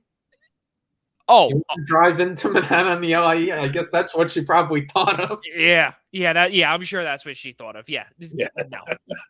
I mean, if our old friend Nick Partain was here, he was probably more salty about Panarin than Joey is. I was gonna say, yes, I was gonna say he and Tyler Riddell, that's for sure. They were very, very, very, very salty about that. I was happy, and like I said, well, I wasn't happy, but I was kind of relieved when I looked and really did the math. I want to see here just before we move on. I want to see the other free agents in terms of a right winger. You look at, let's see, David Pastrnak. No, he's going to get paid. DeBrincat, he's a restricted. Sean Monahan, no, he's injury prone, injury riddled. Milan Lucic, no, not for the top line. Kyle Pozo, years ago. Timo Meier, no.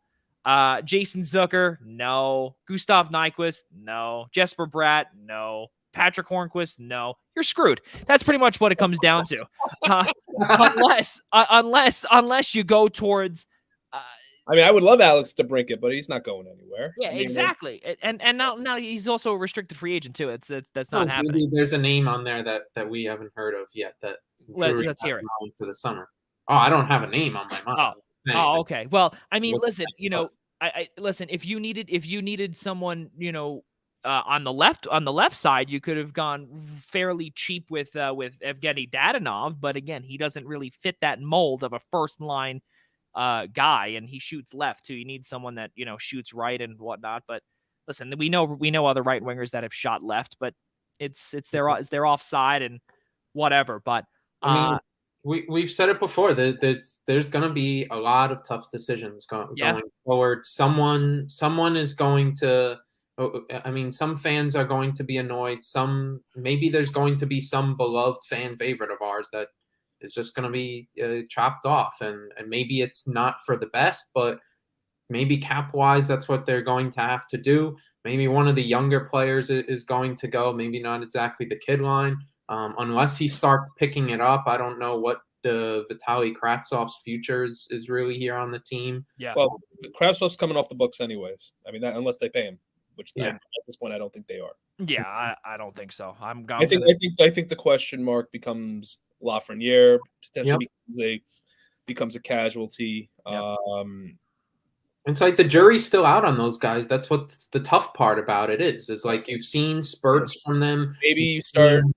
Maybe I don't want to say maybe you start looking. If you start having to look at the dump defenseman, maybe you start looking at Ryan Lindgren, which I hate. Which I hate, but like that's where the Rangers are at. Like, you're not trading Fox, you're not trading Keandre Miller.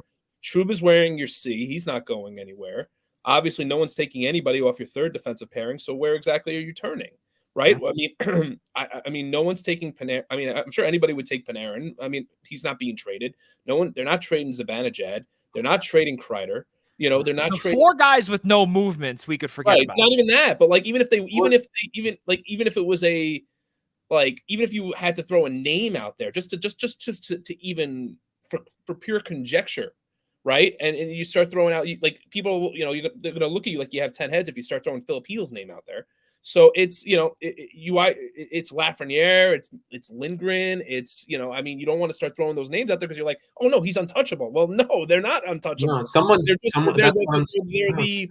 They're I don't want to say they're the worst of the best, but that's the best. I guess that's the key way to put it if you want to put it into terms. Or what you do here is that, again, you also have the ability to trade a Braden Schneider who still has 2 years left on his deal and potentially package him up with a top prospect and get a winger. It's very possible if you have the defensive prospects in the pipeline that can be, that can make that leap. It's possible. Listen, things have to be in play. A lot of things that I see Mike does not want, but guess what? Something has to give. And that's the problem. Listen, well, you either have two scenarios where, like what Ian said, is Lindgren going to be the casualty, and then you're having him plus some other guys packaged for a winger and whatnot, and then you move Braden Schneider up to the second pairing with Trouba, or you have the flip side. Schneider and a couple other younger prospects are packaged for a winger in that scenario. I think whether it's this offseason, whether it's down the line, I think those tough decisions are going to have to come around. But I mean, right now, I'll just leave this little segment. My final thought on it is, for now, that'll be future me's problem to think about. I'll enjoy for now Tarasenko. This hopefully what's going to be the stretch run. That hopefully can be pretty enjoyable, and you hope you get to the playoffs, and you've seen the track record with Tarasenko and a really good playoff record, and you hope that you ride that playoff stretch really well, ride that production really well, and hopefully they have a positive run to the rest of the season. Mike, he was one of the reasons why that the Blues won the Stanley Cup in 2019. Yep. It was him. And it was, of course, the Conn Smythe winner and Ryan O'Reilly. I think he's got like 40 goals in the playoffs lifetime. Yeah, exactly. So you need some playoff experience. Boy, did you get it, and did you hit the jackpot big? There's no doubt. But again, my final thought on this is that the Rangers are going to have some tough decisions. Who knows if they are going to make that jump now or in the offseason, because something's got to give. Is this enough? I don't believe so, because I'm very curious to see also what Carolina does, what Pittsburgh does, and really most notably, what Boston does. That is what they have a lot of work to do, the Rangers, but they can't do it. They need the other teams to do it around them in order for them to move forward, in my opinion. And the same thing goes with a Pittsburgh. The same thing goes with a Carolina. The same thing goes with the Islanders. Whoever the case is, right? Unless you're looking long-term, like how Lou Lamoriello did with Bo Horvat. You look ahead, or you look toward whatever it is, but you got to look and see what's going to happen with Boston too, because they're another team that has the ability to just make these massive trades and get these guys in and maneuver the salary cap, whatever, but they also have the prospects too to deal with. So, and just to segue also, sure. I mean, even if you have the team, my God, this Metropolitan Division is just loaded, and it seems like going to be for a while. Yeah, and you know what? And Mike, we didn't even say this too. The Devils, we brought this up too. We said earlier, the Devils right now, they've got so many different players that they can trade. They've got so much cap space to work with. And they are a team on the rise. And right now, if the playoffs were to end today, it would be Devils, Rangers. Devils get game 6 or game 7 in New Jersey if that were to if the season were to end today. And right now, Jack Hughes is week to week, as Rob DeLuca says. He's fine, but he's far from fine.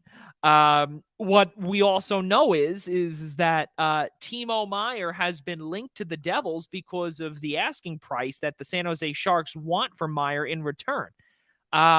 And keep in mind also is that Timo Meier is making right now, I think, a little over $6.5 million. But keep in mind that something that diminishes the return is the qualifying offer for Timo Meier if he were to be qualified. His qualifying offer is $10 million.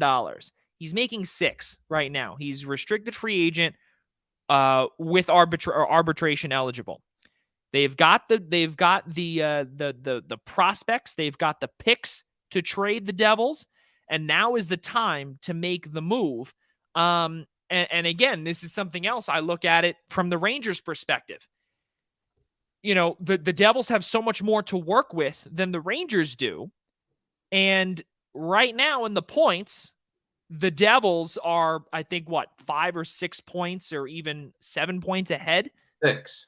Okay. So, and Ian is muted. So 6 points. Sorry. No, 6 That's points. okay. That's okay. That's Rangers, okay. But also, it's all good. But also isn't, I mean, they're the highest paid player on the Devils roster right now that's making the most is Dougie Hamilton, I believe, at $9 million, right? Yeah. Yeah. And they don't even have anybody at 10 plus. No. And they haven't had to pay Hughes yet. They haven't had to pay No, Hughes is being paid now. Hughes and Hischier combined 15.25, and then they've got Andre Blatt. And then Brad's going to be this offseason. Exactly, yeah. So, they've got, and then they also have they still have on the dead cap about $2.4 million Andreas Janssen on the buried penalty there, and they also have Jonathan Bernier on the LTIR, whose contract's going to expire at the end of this year. They're in prime position to get Meier plus if they really wanted to. And right now everything is working for them. But again, if I'm a Rangers fan, I'm very afraid of this Devils team because they can take you out. And not only can they take you out, but also, again, going back to our point earlier with the Rangers, how many more moves can Chris Drury make to kind of get past this team? Let's look at the Devils for a second. I want to start with you here. Jack Hughes is week to week. So some of the reports are saying, but Rob DeLuca says he could not be more fine, literally traveling on the road trip. But again, I'm going to go with. I'm just curious why he would be week to week then. Exactly. I'm very confused as to why Lindy Ruff would say he's week to week, yet he's traveling on the road trip. But hey, listen, crazier things have happened. Well, he's just a healthy scratch? I don't think so. But again, where's Rob DeLuca when we need him? He's watching Family Feud right now. What do you think here, Ian? Listen, I think there's a reason that the Devils have had the success that they've had against the Rangers this year. They're a young, feisty team. And like I said at the start of this conversation, was that the Rangers have been very Jekyll and Hyde, and that includes the goaltender too. I mean, Shesterkin has been better of late. Halak arguably has been the better goaltender at least the last few weeks, since the All-Star break, or even leading into the All-Star break.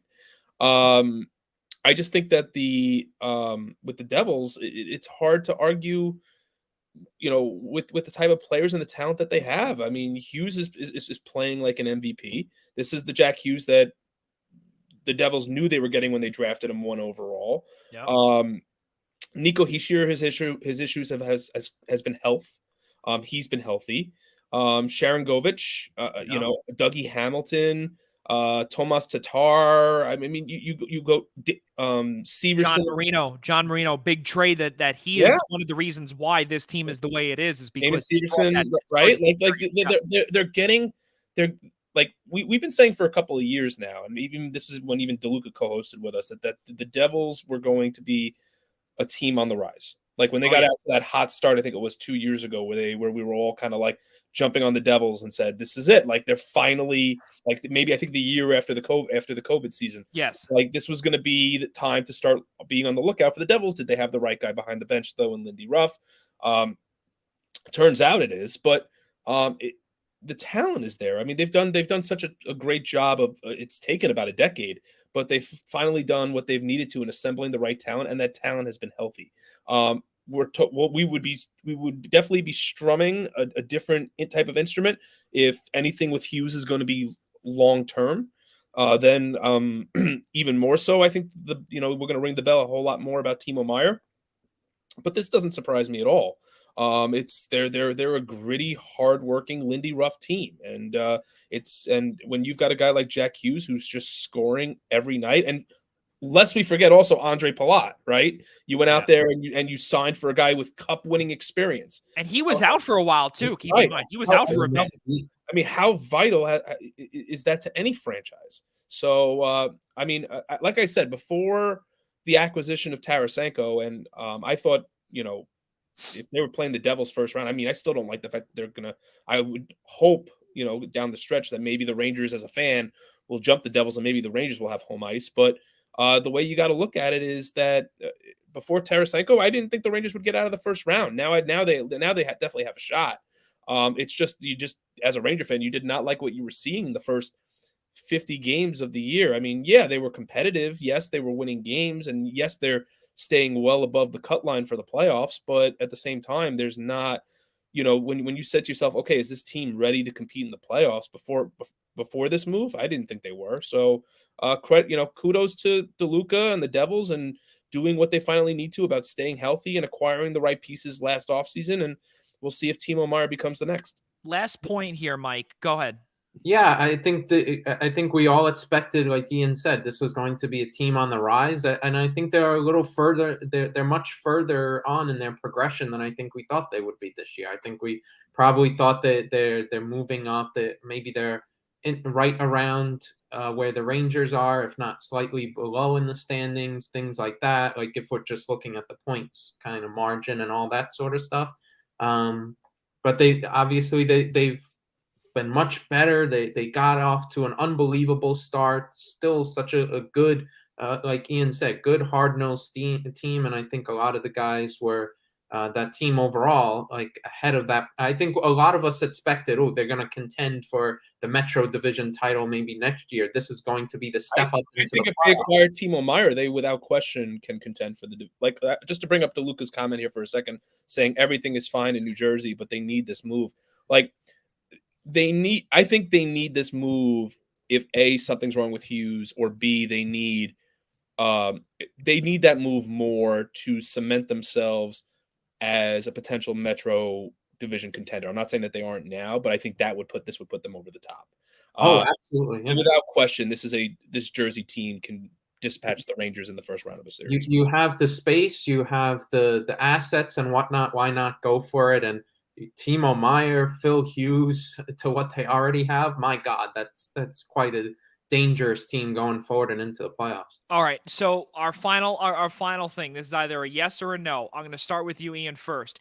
If the Devils acquire Timo Meier and the standings stay the same, Devils 2, Rangers 3, do the Rangers upset because of the way that 2 and 3, do the Rangers upset the Devils in round 1, yes or no? No. Mike? No. Wow. Okay, that's a big deal. Rob DeLuca says Timo Meier to the Devils needs to happen or there'll be riots at the Prudential Center, and I will be a participant along with 20,000 other people. Good Lord help you. And then he says everything is fine in New Jersey, but they need this move. That's what he had said. And then DeLuca says filling up the car in New Jersey, by the way, back to Connecticut. Long weekend of work ahead. This might make me hate the Super Bowl. We'll see. Bet heads and bet orange. Good Lord help you. And then he says to conclude his tenure here his night with us, nothing is wrong with Hughes, but they need scoring depth. Okay, DeLuca, you have a safe trip back to Connecticut, buddy. Nothing is wrong with him. Okay, sounds good. I gotcha. You know what that's called? Denial. So let's keep moving forward here, guys. Ian brought up a good point that we did not have on our rundown, but Patrick Kane had a little bit of, let's call it, as DeLuca pointed out, salt regarding the Tarasenko deal. Let's bring you the exact quote. Quote, it's not like the happiest I've been to hear about a trade. If things are going to happen, that was a team I was definitely looking at, the Rangers, that is. It seems like they kind of filled their void and went ahead and made a deal. So it is what it is, end quote. Ian Schraier, how do you dissect what Patrick Kane was trying to say? I mean, I think it's been rumored now for a year plus that whether it was here, the Islanders, or the Devils, that he wanted to play in the New York metropolitan area. He's from the area. Or Buffalo, because he's from Buffalo. Oh, well, he's from Buffalo. I'm sorry. I was thinking, I don't know why I thought he was more from the metropolitan area. But with Patrick Kane, this doesn't really like. Again, he's been rumored to want to play here, Yeah. even though he didn't leak it. I mean, just about every, whether it was Saravalli or Dreger or whoever. And we know how wrong those guys could be too. They can be, but like, I mean, sometimes where there's also smoke, there's fire too. And for Patrick Kane, it just felt like, oh, when were the Rangers going to make the move to bring Patrick Kane to New York? Right? It felt like, okay, get him out of Chicago, let him try to win. Does he need to win one more? No, but also like based on his quote, if we continue down the rest of the quote, he was looking to win one more. And the fact now that he's, I don't want to say that he's stuck. I mean, because he spent his entire career with one franchise, and his number 88 will eventually be retired to the rafters of the United Center one day. Oh yeah. But I think it's kind of interesting because I think he expected to be traded, and now will he get traded at all? Health has been an issue for him. That was clear, according to Larry Brooks, was a big piece of why the Rangers didn't trade for Patrick Kane. They were very concerned about his health. And the other reason they didn't go after Timo Meier was because the Rangers didn't have the pieces to contend with what the Sharks were looking for. So Tarasenko was the better move for them. I mean, it's even though the whole saying was, oh, Artemi Panarin's now going to finally play with his old line buddy in Patrick Kane. Now he's playing with his line mate buddy from his home country. So it's is it a little surprising coming from somebody of Kane's stature to sound salty like that? Yeah, a little bit. But I think that might just be more out of frustration, out of the struggles that are, and the ongoing struggles that appear to be for the foreseeable future that are coming with the Blackhawks. Mike, your thoughts on this? Yeah, I completely agree. I think that quote is like, wow, that's quite a little bit more open than you would expect a lot of star players like him to be with the media when it comes to this sort of stuff. Maybe that's a quote that you would see in the off season, if at all. Sure. And for it to come now is like that raises an eyebrow. You want, like Ian said, you wonder if a trade really happens or whatnot. I know he was trying to dispute, the whole aura of the injury and the health and the whatnot. And I'm sure anybody who'd want to trade for him are certainly look into that, and they do their due diligence. So like Ian said, when there's smoke, there is fire in terms of this front, in terms of the injury. So whether it was cost, whether it was that, there were a multitude of different factors that led the Rangers to say it's better to go toward Tarasenko. And they made a pretty good move to go there. That's what it is in the front office. It's sometimes cruel when you look at it in Patrick Kane's point of view and the situation he's in, but you have to pivot, and that's what they did. Not only do you have to pivot too, this is something crucial is that, we never really got an exact location or an exact destination of where Patrick Kane wanted to go. It was never officially confirmed. There were just plenty of rumors, no real reports, no real sources. We never actually heard. They were all unconfirmed reports or rumors that he wanted to come here to New York, whether it be to the island, whether it be to Manhattan, whether it be to the Devils or potentially the Sabres. We have no idea. We don't know what he wanted to do, because now there are reports out there saying, okay, it could be Colorado, it could be Vegas, it could be Carolina now that might want his services, but at what cost? Because again, he is the one that first off has to okay a trade, number one. And number two, how much does Chicago want back for him, and how much will they accept back? But then again, we also heard other unconfirmed reports too on what potentially he might do, right? And no one knows. No one has a clue, right? And the same thing goes with Jonathan Toews too, because his return is not going to be nearly as much as Kane because Toews' injury history is way worse. And also he did have some mental issues as well that kept him out for a good chunk of, I think, a couple of years ago, if I'm not mistaken, Ian. There was a whole documentary on it too with him. And, thankfully he's all better, knock on wood, he's all better and everything like that. But again, he is breaking down as a hockey player a lot quicker than Patrick Kane is. Now, again, you can't take the Jonathan Toews out of him. It's just, I think the bottom line here is that he's a lot less valuable than Kane. But how much are you really going to get for him? And now with this hip issue for Patty Kane, there's really not much leverage that Chicago has. And because we have no idea what the deal is, there's a lot of the unconfirmed reports that I was trying to say before I pivoted, is that both Tays and Kane may potentially re-sign at a extremely low average annual value for 1 year, and they would be trade bait for themselves to maximize the return to Chicago to help out their franchise. Now, if that happens, then a lot of teams pivot, because Horvat was the number one guy on the trade in trade Santra. Never happened because he went to the Islanders. Tarasenko's gone, went to the Rangers. Timo Meier probably going to go to the Devils. So now where do these other teams go, like Carolina? Because they had acquired Max Pacioretty for that exact reason. Now he's gone with he played 2 games, and then he retore the Achilles that he tore in the offseason. So Carolina's got some moves. Vegas, they don't know about Mark Stone if he's ever going to come back, because he's got back surgery, and he's been walking operation since he came over from Ottawa. And you also have Colorado, too, missing Nathan McKinnon, Gabriel Landeskog, the list of Valeri Nichushkin for a little bit. The list goes on. There's a lot of things here that, these teams may get desperate where, but it all depends on Kane, because he's got a no movement. And there's no way that he, along with Chicago, are going to let them, they will get what they deserve for Patrick Kane. He is one of the best players that have ever suited up for the Hawks. I'm very intrigued to see what happens there, and in the next couple of weeks, and I think when we're on next Friday, it's going to be a little more telling about hockey trade deadline. So we'll definitely we'll have to keep an eye out on all of this trade center rumors. Guys, let's keep moving forward here. Our last topic is Mike Szabo's favorite topic.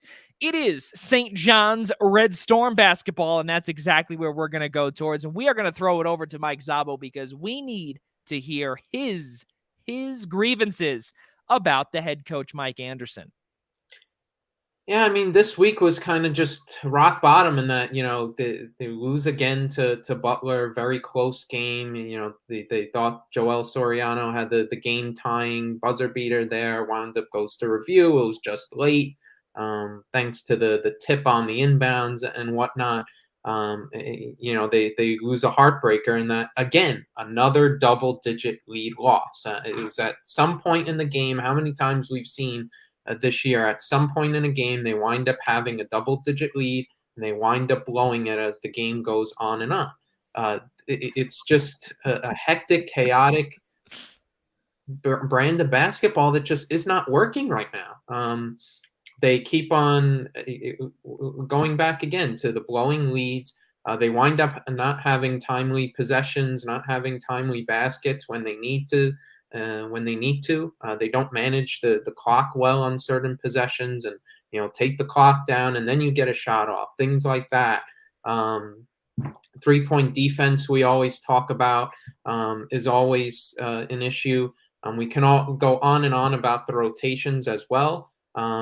I think injury kind of forced it, but AJ Storr playing more has been a welcome sight. He's been a bright spot despite all the losses and whatnot. He's played really well.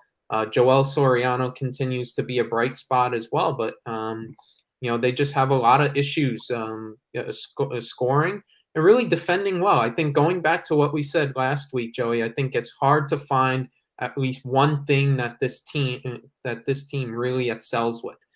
They haven't defended well this year. You have little spurts here or there, but they don't play a complete 40 minutes on that side of the ball, or on the offensive side of the ball either. I think the Seton Hall game that you and I were at earlier on in Carnesecca Arena, where, Seton Hall, I think they switched to sort of a zone defense and whatnot. It was full zone, yeah. Yeah, and St. John's just couldn't figure it out. We mentioned the fouls. Seton Hall was in such foul trouble. St. John's couldn't take advantage of that. It's just so many issues all wrapped up into one. The avalanche just keeps on coming, and this week I think was just rock bottom.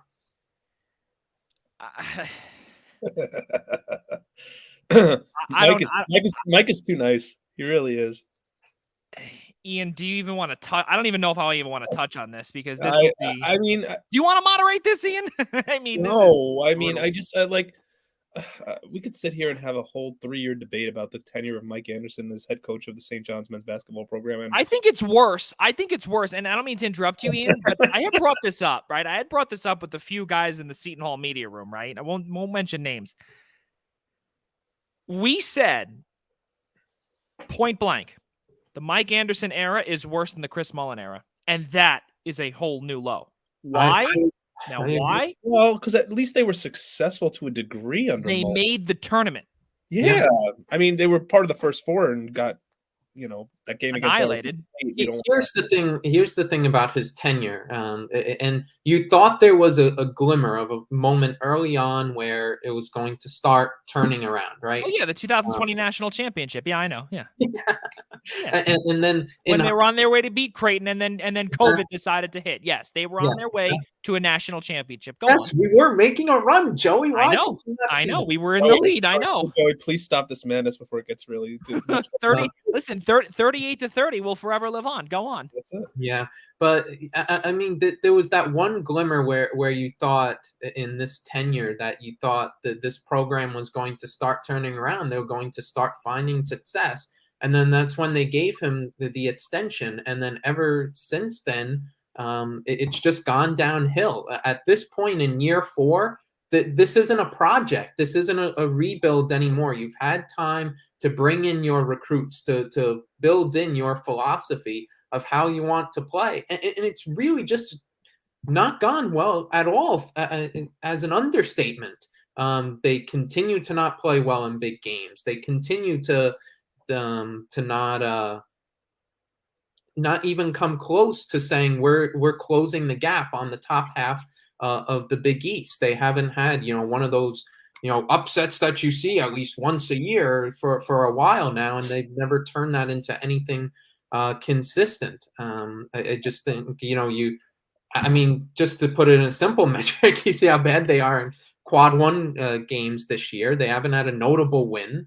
And it goes back to, Joey, we could go on and on about the schedule and how they're not tested.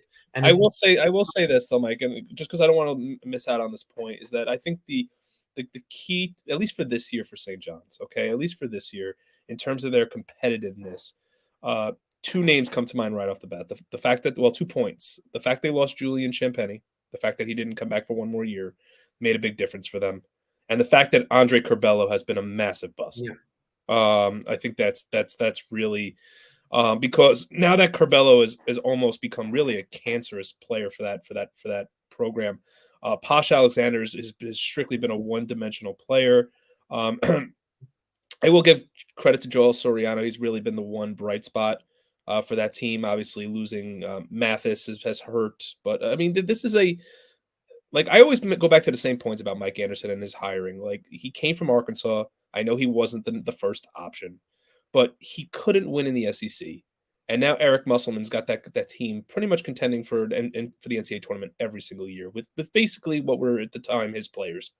And now he comes to Queens to lead a program. He decides to build it through the city with attracting players like Julian and Posh and Dylan. I mean, talk about an underwhelming player who came in with such bright spots in Dylan Adaiwusu. I fail to see, and then I guess this goes back to the whole report from Adam Zagoria about whether or not his job was safe, and saying, there's no reason to think he won't be back for another year. And then Zach Braziller puts out a report completely countering that, saying there's going to be change. I just don't see how there isn't change. I mean, they've progressively gotten worse each year. And we could sit here blue in our face in terms of scheduling, and clearly that's changing a little bit next season, because they're going to go down to the tournament in Charleston. They've got Texas Tech coming to the Garden. Like, they've got some quality games on the schedule finally. But by the same token, like, they're not competitive. Like, I mean, they went to Creighton and got their doors blown off. They always have that one game against UConn, but obviously Dan Hurley's doing a phenomenal job of choking every year. It's true. It's so true, man. I'm so tired of it at UConn, but I'm not going to sit there and get onto a UConn rant right now. But to make a long story short, is just they've progressively gotten worse year over year. Yeah. This whole 40 minutes of hell, like, it hasn't mattered. It Well, hasn't it's mattered. been 40 minutes of hell. How many times have they you said it earlier, Mike. How many times have they not played a 40-minute game? They've led at the half. They led by 6, 8 points. I mean, you look at the game at Seton Hall where they led early and collapsed in the second half.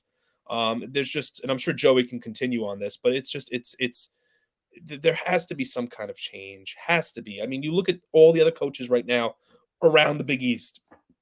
Creighton, Xavier, who's at Marquette, who's who's at UConn. You look up and down the conference, aside maybe from Patrick at Georgetown, who's just struggling to do anything right.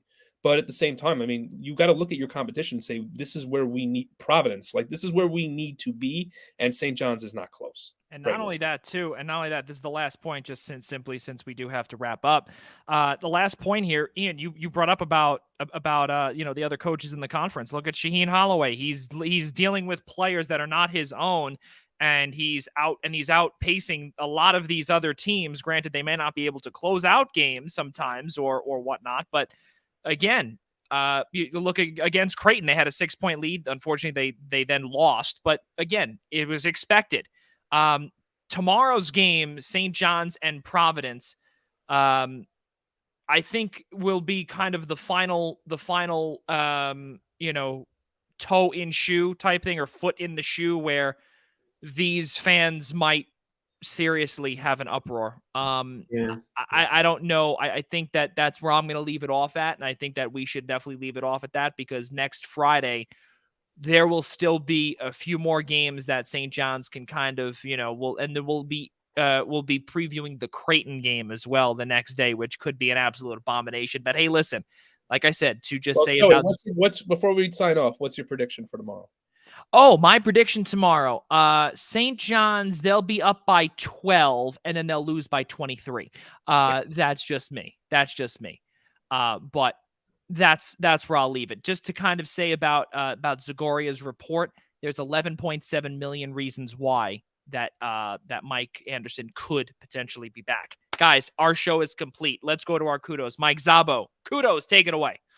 Well, sticking, I guess, on the St. John's front, and since we were kind of mentioning him, and Joel Soriano, I think he got named to Kareem Abdul-Jabbar watch list. Yes, sir. Coming up. So small little token of news, but just want to congratulate him. He's put together a phenomenal year despite everything else of what we talked about for the last 15 minutes and whatnot, and what St. John's basketball is. Just him individually. Hats off to the improvement he's made, the commitment he's made to himself, improving himself and whatnot, and being the best player he himself can be on the floor. Just phenomenal to him, in that he's up for all these recognitions and all these awards. Hats off to him. 19 double-doubles this year. Just phenomenal production from him. Hats off to Joel Soriano. Ian Schraier, it's all you. We spoke earlier a little bit about Brian Dable, so I'm not going to get my kudos there, but just congratulations again on Coach of the Year. I'm going to stick within the college basketball realm, but take it to D2 for a second. And my kudos are going to go to Ronnie Silva, a Delphi men's basketball point guard, who is 2 points short of 2,000. They play tomorrow at 4. Southern. Isn't he 4? 2. He's 2 points short of 2,000. He would become one of only 2 players in Adelphi men's basketball history to eclipse that mark. And he could also tomorrow become the school's all-time leading scorer if he drops 16. So record certainly on watch alert for the Adelphi star point guard who is in his final season with the Panthers. So I expect him to at least get to 2,000 tomorrow. So in advance, congratulations, Ronnie. My kudos goes out to Kevin Durant. Why? Because he's now on like team number 17. And the biggest thing also with Kevin Durant is that he's ring chasing. He's a bum. And what he wants to do is just win. And he simply can't win. He's only won one time in his career with the Golden State Warriors. and he's a forever loser. That's pretty much the bottom line. My kudos goes out to him. Also, my sub kudos, or kudos 1A, if you will, goes out to the man that decided to, was, from what we gathered, was either drunk or on his telephone in the city of Detroit and hit Calgary defenseman Rasmus Andersson hit by a car. Kudos to you, my friend. Why? Because stop texting and driving. Stop drinking and driving. Watch out where you are. Thank God for Rasmus Andersson that he is okay. He was on a scooter when Calgary was in Detroit. He's okay. He's good to go. So my kudos goes to every single person there to get that person off the street. Seriously. Because that is a despicable act that happened there in Detroit. Ladies and gentlemen, one final time, Ian Schraier, Joey Jarzynka saying so long, and we will see you all next Friday night right here on the Eastern Observer. So long, everyone.